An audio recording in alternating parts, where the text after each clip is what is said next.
Hello everyone, स्वागत है आप सबका आपके अपने चैनल sscupscpdf.com पे।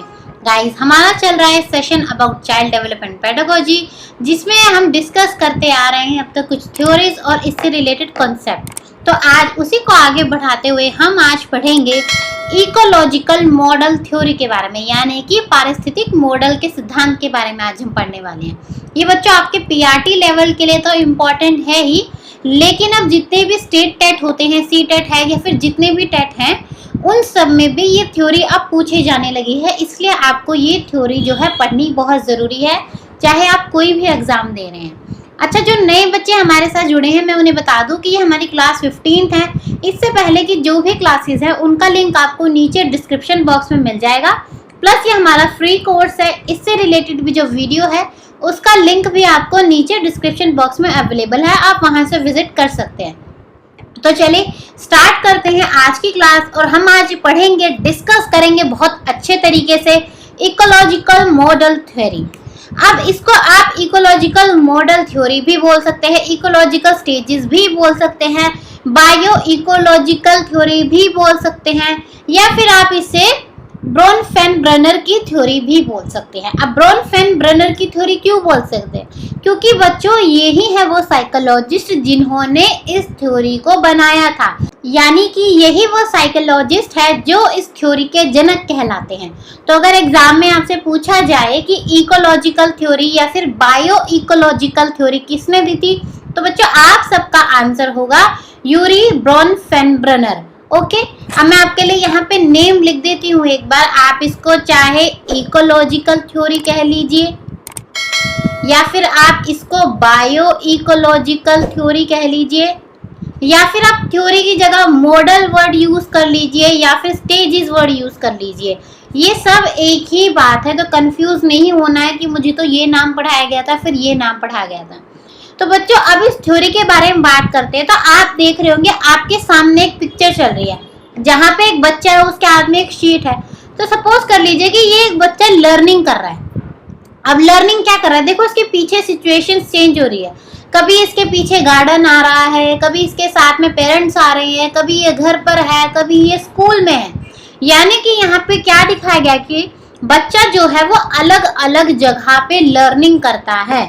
और लर्निंग कहाँ पे? एनवायरनमेंट पे। एनवायरनमेंट के अलग अलग हिस्सों से, अलग अलग पार्ट से इंटरेक्ट करके बच्चे की लर्निंग होती है। तो यानी कि इस थ्योरी का मतलब है बच्चों की जहाँ पर बच्चा एनवायरनमेंट से इंटरेक्ट करके अपनी लर्निंग करे, तो वहां पर बात हो रही है बच्चों इकोलॉजिकल थ्योरी की। तो यानी कि यहाँ पर क्या बोला जाएगा कि जब कोई बच्चा जो है एनवायरनमेंट के साथ इंटरैक्ट करे तो उसकी यहाँ पे लर्निंग होती है। और इन्होंने बच्चों एनवायरनमेंट को जो है मेन 5 स्टेजेस में डिवाइड करना है, जहां से हमारे मैक्सिमम क्वेश्चंस बनते हैं। क्योंकि देखो थ्योरी तो आपको समझ आ गई कि थ्योरी में क्या है, बस सिंपल सी बात है कि एनवायरनमेंट से रिलेट करके बच्चा सीखता है।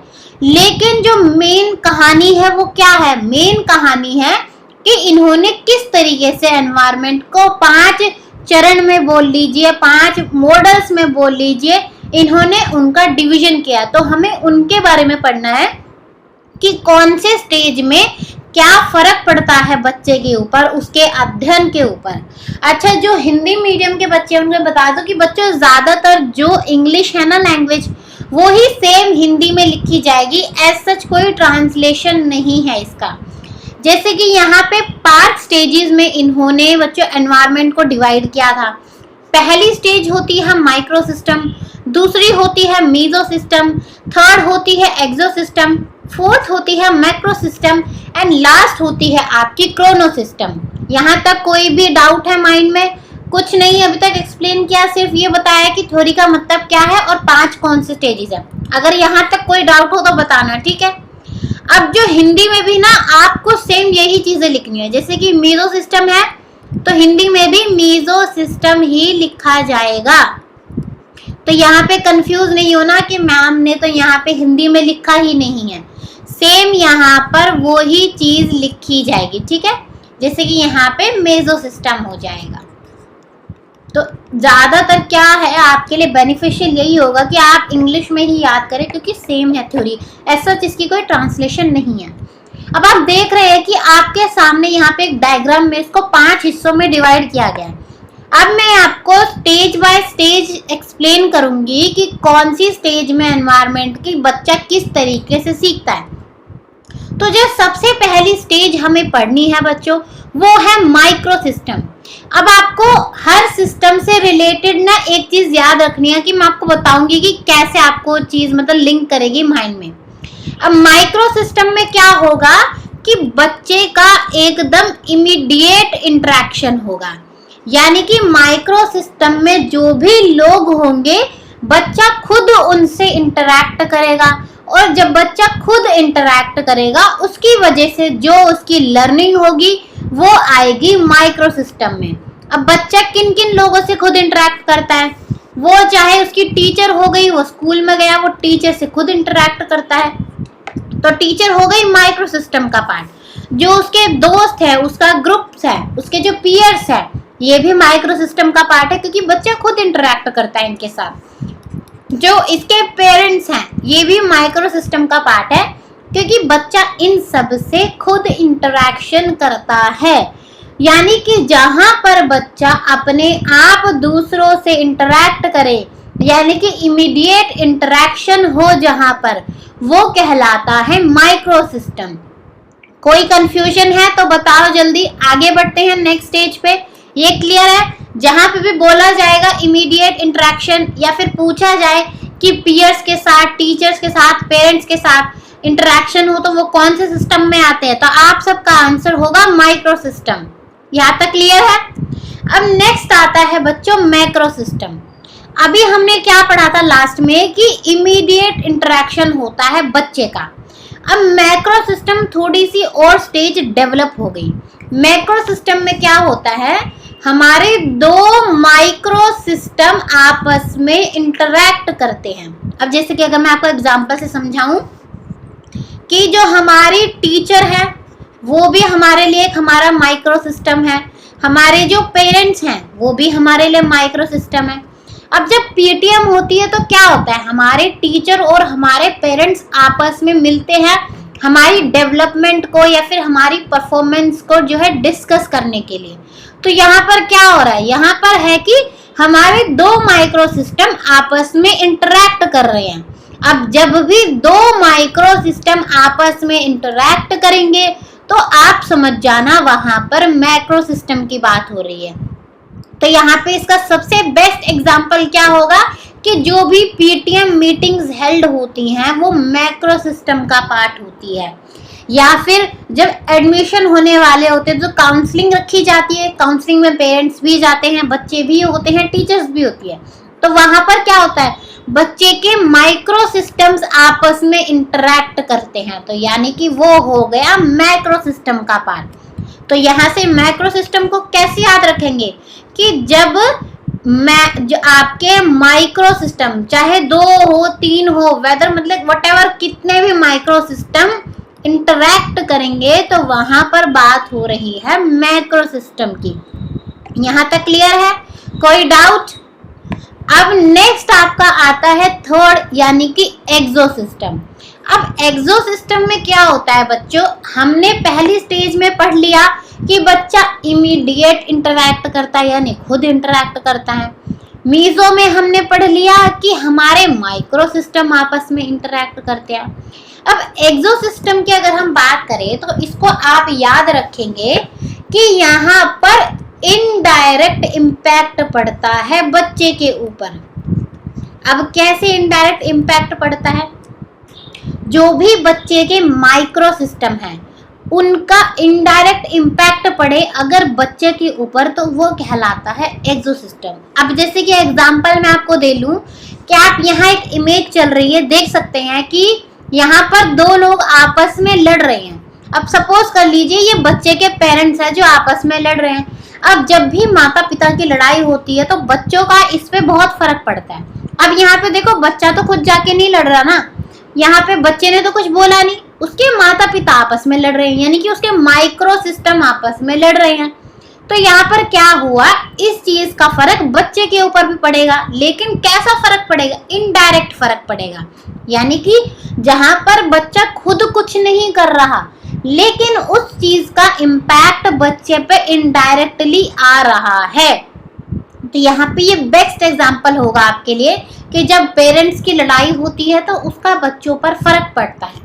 अब अगर एक और मैं एग्जाम्पल से आपको समझाऊं कि जब भी ट्रांसफर होता है अगर किसी के पेरेंट का, तो यहाँ पर क्या हुआ, बच्चे का तो ट्रांसफर नहीं हुआ ना, ट्रांसफर तो किसका होगा, माता या पिता किसी का होगा एक का, लेकिन उसका फर्क बच्चे पर भी पड़ता है। यानी कि उस सिचुएशन का इनडायरेक्ट इम्पैक्ट बच्चे के ऊपर पड़ता है, जिसकी वजह से उसकी डेवलपमेंट और उसकी लर्निंग पर भी फर्क पड़ता है।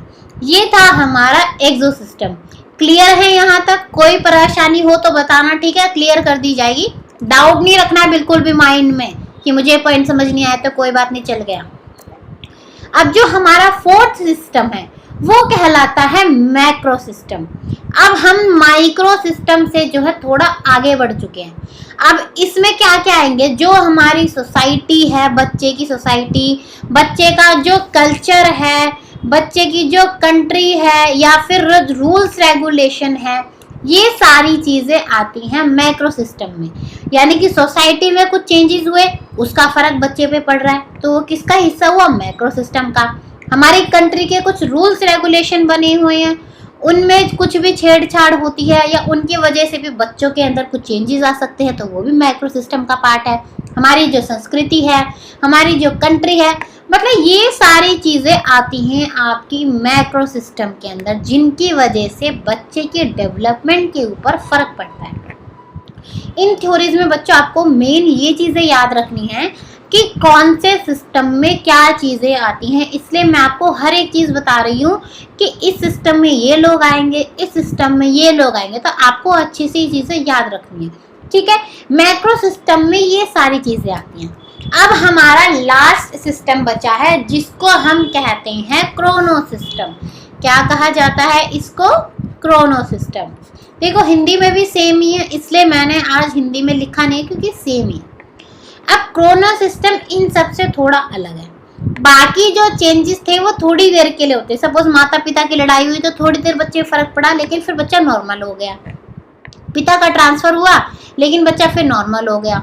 कल्चर में कुछ चेंजेस आए लेकिन चलो बच्चा फिर नॉर्मल हो गया। अब लेकिन बात करें क्रोनो सिस्टम की, तो क्रोनो सिस्टम में बच्चों वो चेंजेस आते हैं जो बहुत लंबे टाइम तक रहते हैं। यानी कि जैसे कि आप बात करें अगर जैसे कि कोई सोशियो हिस्टोरिकल चेंज आ रहा है। अब क्या हुआ था, नागासाकी में बच्चों बॉम्ब गिरा था, उसकी वजह से कितना मेजर इम्पैक्ट पड़ा था वहां पे, तो वो क्या है बहुत लंबे टाइम तक एक चेंज रहा। तो वो चेंज किसके अंदर आ जाएगा, क्रोनो सिस्टम के अंदर। यानी कि कोई ऐसी घटना जिसकी वजह से बहुत लंबे टाइम तक कोई चेंज रहे, तो आप इसको टाइम रिलेटेड चेंजेस भी बोल सकते हैं। अब या फिर सबसे रीसेंट एग्जांपल लेते हैं अपना, अभी क्या चल रहा है, क्या कहते हैं, कोरोना काल चल रहा है, कोरोना काल चल रहा है। तो जी कोरोना है, ये भी एक तरीके से हिस्टोरिकल चेंज है। इसके वजह से भी कितना इम्पैक्ट पड़ा पूरी कंट्री के ऊपर, बच्चों के ऊपर, लोगों के ऊपर, सबके ऊपर। तो जो ये इम्पैक्ट है ये काफी लंबे टाइम तक रहने वाला है, तो ये भी किसके अंदर आएगा, क्रोनो सिस्टम के अंदर आएगा। तो समझ गए ना, क्रोनो सिस्टम में क्या चीज आएंगी, जिनका इम्पैक्ट बहुत लंबे टाइम तक रहेगा, वो सारी चीजें आती हैं क्रोनो सिस्टम में। अब चलो एक बार रिवाइज कर ले, ठीक है। अब देखो यहाँ पर आपको मैंने क्या समझाया, यहाँ पे मैंने आपको 5 स्टेजेस समझाई है। सबसे पहले तो ये है बच्चा, ठीक है। इसका जो इमीडिएट एनवायरनमेंट है, जो इसके बिल्कुल सबसे पास है, वो कहलाता है माइक्रो सिस्टम। यानी कि सबसे ज्यादा फर्क बच्चे पे किसका पड़ेगा, माइक्रो सिस्टम का पड़ेगा। उसके बाद आता है मीजो सिस्टम, यानी कि इसके बाद मीजो सिस्टम का सबसे ज्यादा फर्क पड़ेगा बच्चे के ऊपर। इसके बाद आता है एक्सो सिस्टम, एक्सो सिस्टम का फिर फर्क पड़ेगा। फिर इसके बाद नेक्स्ट आपको पढ़ाया गया था यहाँ पर मैक्रो सिस्टम, और देन आपका आता है ये वाला क्रोनो सिस्टम जो टाइम रिलेटेड चेंजेस है। तो माइक्रो सिस्टम जो इमीडिएट इफेक्ट करे, मीजो सिस्टम जहां पे इंटरैक्शन हो माइक्रो सिस्टम्स का, एक्सो सिस्टम जहां पर इनडायरेक्ट इम्पैक्ट पड़े माइक्रो सिस्टम्स का बच्चे के ऊपर। मैक्रो सिस्टम में हमारी कल्चर कह लो, कास्ट कह लो, सोसाइटी, रूल्स एंड रेगुलेशंस, जो भी चीजें हैं ये सारी आती हैं मैक्रो सिस्टम में। और क्रोनो सिस्टम में आते हैं जैसे कोई भी हिस्टोरिकल चेंज हो गया, या फिर जैसे किसी का इकोनॉमिक स्टेटस यानी कि उसकी फाइनेंशियली हालत सही नहीं है तो उसका इम्पैक्ट भी क्या है, बहुत लंबे टाइम तक रहेगा, तो वो भी बच्चों क्रोनो सिस्टम में आती है। अब आपको यहाँ पे देखो बिल्कुल आसानी से इजी तरीके से पांचों सिस्टम एक्सप्लेन कर दिए गए हैं कि कौन से सिस्टम में कौन लोग आते हैं और क्या फर्क पड़ता है उसका बच्चे के ऊपर। यहाँ तक क्लियर है? कोई भी डाउट हो तो बताना, ठीक है? मन में कोई डाउट ही रहना चाहिए। अब एक छोटा सा क्वेश्चन आंसर राउंड कर लेते हैं, देखते हैं कि कितना आपको चीजें समझ आई हैं, कितने आपके कॉन्सेप्ट क्लियर है। तो ठीक है, छोटा सा टेस्ट हो जाए आप सबका।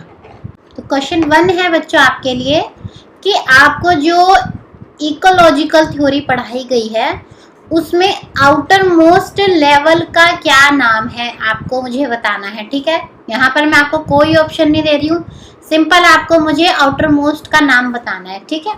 इसके बाद क्वेश्चन 2 है आपके लिए कि अगर किसी के पेरेंट्स का डिवोर्स होता है तो वो जो चेंज आएगा वो कौन से सिस्टम के अंदर आएगा? ऑप्शन ए है आपके लिए माइक्रो सिस्टम के अंदर आएगा, ऑप्शन बी है मीजो सिस्टम के अंदर आएगा, ऑप्शन सी है एक्सो सिस्टम के अंदर आएगा, या फिर ऑप्शन डी है क्रोमो सिस्टम के अंदर आएगा। दोबारा सुनना क्वेश्चन को कि जब पेरेंट्स का डाइवोर्स हो रहा है तो उसकी वजह से जो बच्चे के ऊपर चेंज आएगा वो कौन से सिस्टम के अंदर है, ठीक है? इसके बाद थर्ड क्वेश्चन है आपके लिए कि जब भी आपका कोई दोस्त आपके घर आएगा, कि किसी का कोई फ्रेंड जो है घर पर विजिट करेगा तो उसकी मदर के बीच में और फ्रेंड के बीच में जो इंटरेक्शन होगा